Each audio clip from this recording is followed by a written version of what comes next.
It seems to me, my dear viewers, that you will find this secret much easier to believe if you see something with your own eyes. First, let us consider the following problem. There is a feasible region of the variables x1 and x2 defined by the system of inequalities. The system can be represented in matrix form, and the feasible region it defines can be represented graphically. There is also a point C with coordinates c1 equals 5 and c2 equals 1. We need to find in the feasible region a point that has the smallest distance to the point C. Or what is the same, minimize the value of this quadratic function in the feasible region. To solve this problem, I will use a program. I wrote it about 10 years ago. I'll be honest, I did it in a rush. I wanted to quickly start appropriate numerical experiments with it. That's why I didn't make a graphical user interface for it.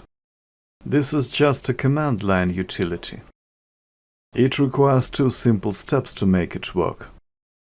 First, to form a text file with a description of the problem. I have already done this beforehand, so I just copy the finished file into the program folder.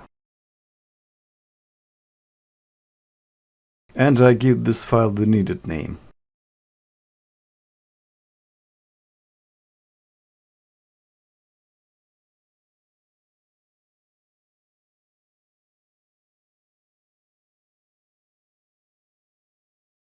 Second, I run an executable batch file.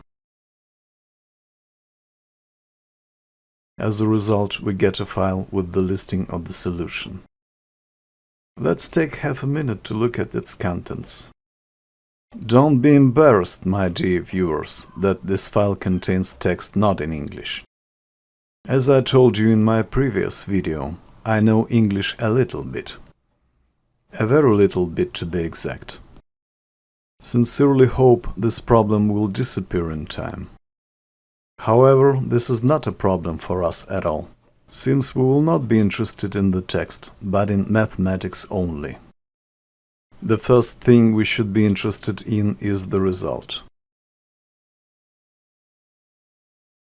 Here it is. And it means the following. The sought point, let's call it y for clarity, has coordinates 30/13 and 6/13. Judging by the figure of the feasible region, the program has found the right solution. However, what I hope you will find even more interesting are the intermediate calculations. Take a look here. This is a kind of matrix. Its elements are not the usual numbers, which we get acquainted with back in elementary school. These are more complex subjects. I prefer to call them virtual numbers. They contain the usual numbers, of course. Here I am highlighting them. But besides them, there are infinitely large quantities of the first order. There are also infinitesimal quantities of the same order. Infinitesimal quantities of the second order too.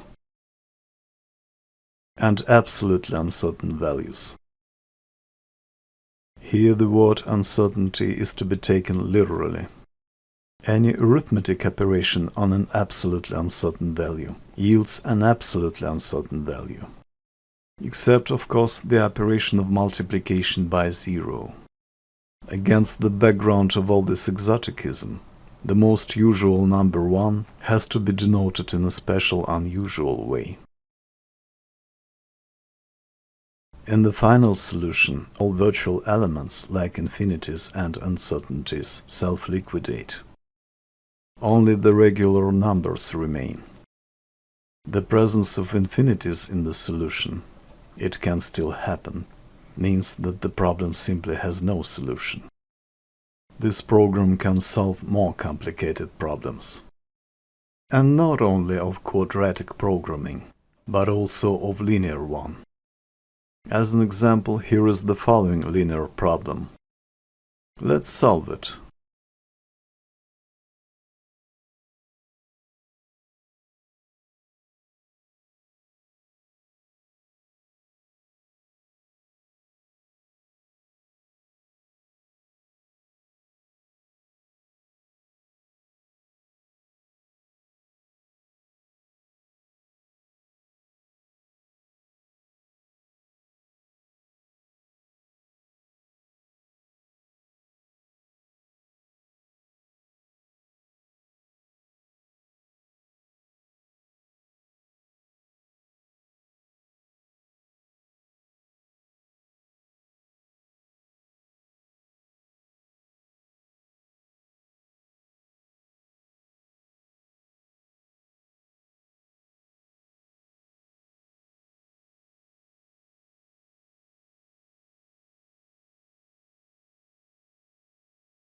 So this is the optimum point we are looking for. You can check it out for yourself. The easiest way to do this is with the Kuhn-Tucker criterion. My program, by the way, does this check. I would also like to note that when solving linear problems, infinities can occur not only at the first order, but also at the second one. And I guess that's enough virtuality for now. But now, my dear viewers, please answer me a simple question. Have you ever seen computational processes where infinities and even uncertainties played an equal role along with ordinary numbers? I think not until today. Can the calculus of virtual numbers then be considered a scientific discovery? By all indications, so it seems. However, there is something that prevents me from feeling like some kind of trailblazer. The fact is that you don't need any outstanding mathematical ability to make this discovery. Any graduate student in mathematics could have done it. And the only reason it hasn't been done so far is because of that psychological phenomenon I discussed in the previous video. If you haven't seen it yet, I highly recommend it. Otherwise, you might not understand what I'm going to tell you next. The link to the video is in the description. So virtual numbers, or maybe they'll be called something else, are still not widespread in scientific usage because of the corresponding obviousness filter. This filter works in the following way. A future mathematician, such as myself for example, first studies differential calculus. Then he quickly becomes convinced that this calculus is a pretty simple and obvious thing. He, therefore, gets a prejudice that it cannot contain anything fundamentally new, just as a bag of gold cannot lie on a busy road for centuries. This is obvious nonsense. That's what his subconscious mind thinks. And it is badly mistaken. The bag of gold is there after all. And to be sure of this, let us first consider the basic idea of differential calculus. As early as in times of Archimedes, and much later by Pierre Fermat, it was noted that the problem of a tangent to a curve can be represented as a limit to the solution of the corresponding problem of a secant. Damn, that sounds like the beginning of some ancient epos. But okay, let's keep going. Suppose we have a curve given by the graph of the function f of x. A secant is drawn through 2 points on the curve. Denote the abscissa of these points as x and x plus dx, respectively. Thus, the secant passes through the points with coordinates x, f of x, and x plus dx, f of x plus dx. From this, it is easy to calculate the slope angle, or rather the tangent of this angle, of our secant to the abscissa axis. If the point x plus dx is infinitely close to the point x, then our secant will be infinitely close to the tangent at the point x.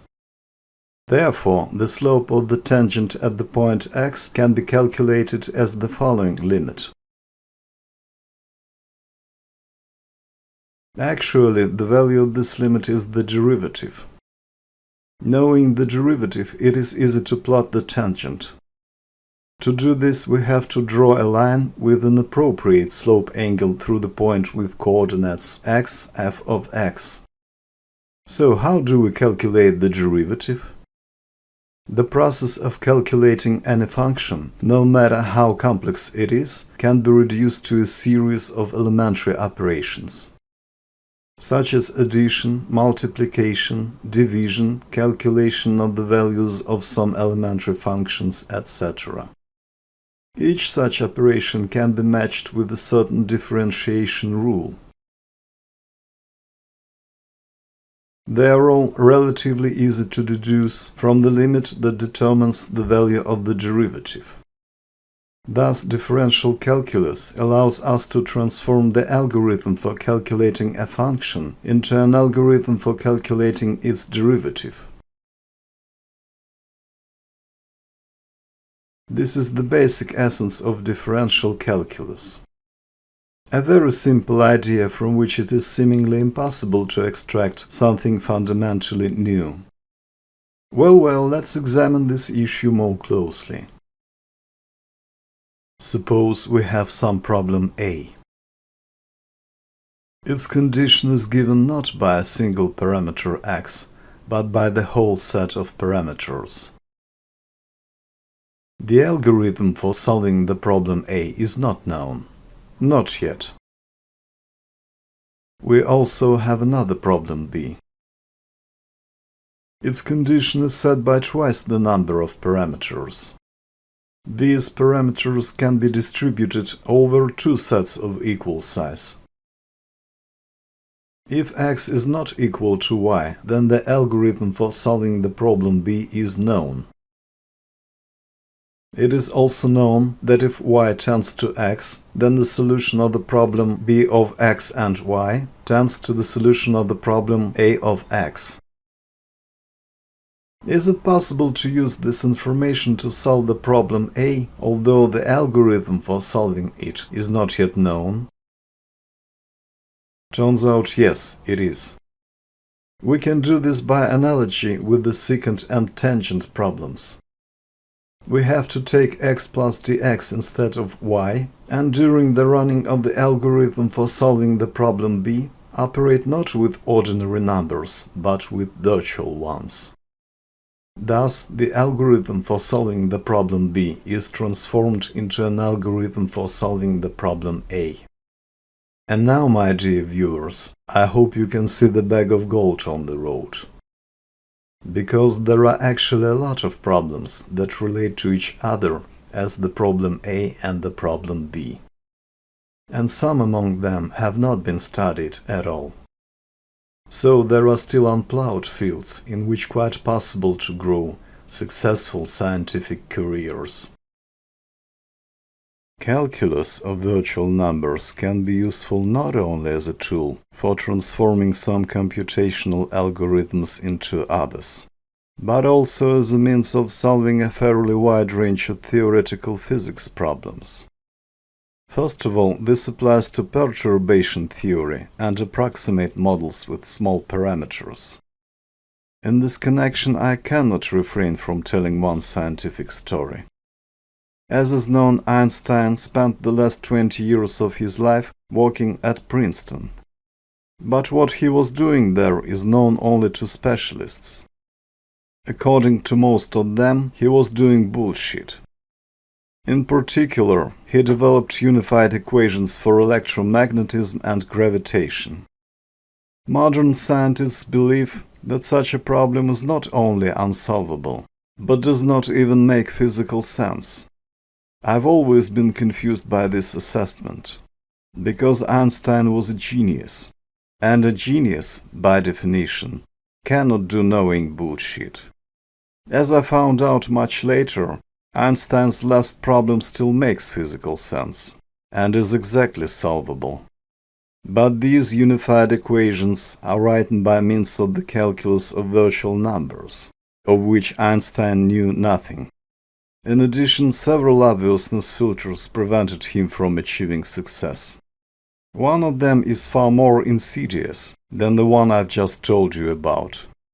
I'm going to talk about these equations in another video. It will be titled Secrets of Gravity. But now let's talk about an experiment I would like to conduct. On the screen you can see the address of the Bitcoin wallet. In order to avoid faking this video, I will voice the first and last 10 characters of this address. Before sending me donations to the address given in the description, please check that it matches the address just shown and voiced. B C 1 Q E 2 7 P K 5 W K 9 7 J G 8 M C L. For what purpose am I going to collect cryptocurrency donations? In order to get a truly objective assessment of the interest that my information might arouse. These donations will serve as objective measurement tools, the only possible in my case, not a means of personal enrichment. Forgive me, my dear viewers, but I don't believe in the number of likes and views. The only real objective measure of interest is money. And not just money, but cryptocurrency. Only to it, national borders and other political nonsense are no barrier. If this wallet accumulates the sum of 3 bitcoins, I will fully disclose the secret of virtual numbers. I will post a video showing the 100+ pages, in which the theory of virtual numbers is laid out in great detail. This text actually exists and even has a state registration. Look at this. As you can see, I am in no way trying to deceive you, my dear viewers. So, thanks to your donations, the theory of virtual numbers can become an asset for humanity. You, by the way, won't be left short either. Because Bitcoin transactions remain in the blockchain as long as the blockchain itself exists. The transaction of your donation you can always print out and hang in a frame on a wall at home. And then tell your children and grandchildren. Look, I was one of those people, thanks to whom humanity made another discovery. Isn't such an opportunity worth a small donation? I think it's worth it. So don't hesitate to donate, and don't miss the chance to make your own mark on the history of science.